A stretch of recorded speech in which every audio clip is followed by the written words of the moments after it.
కానీ దేవుని ఉగ్రత వస్తే అది ఎంత ఘోరమైన విషయం అండి. దేవుని ఉగ్రత ఎవరి మీదకి రాకూడదు. దేవుని ఉగ్రతకు ఎవరు కారకులు అవ్వకూడదు. మనసు మార్చుకోవాలి. ఎప్పటికప్పుడే నీ హృదయాన్ని నూతనపరచుకోవాలి. మెత్తన మనసు కలిగి ఉండాలి. రాతి వంటి హృదయాన్ని, బండ వంటి హృదయాన్ని మార్చుకోవాలి. నువ్వు మారాలి.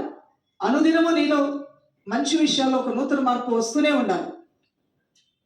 ప్రభు కోరుకున్న వ్యక్తిగా వాక్యపు వెలుగులో నిన్ను మార్చుకుంటూనే ఉండాలి.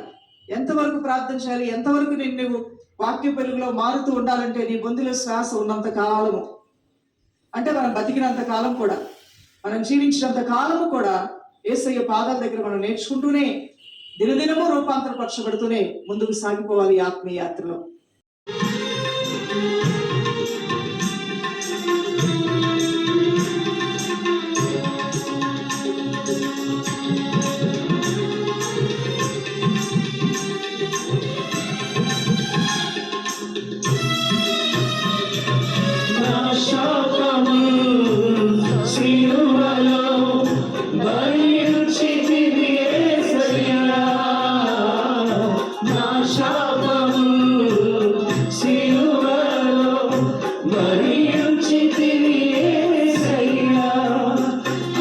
Hari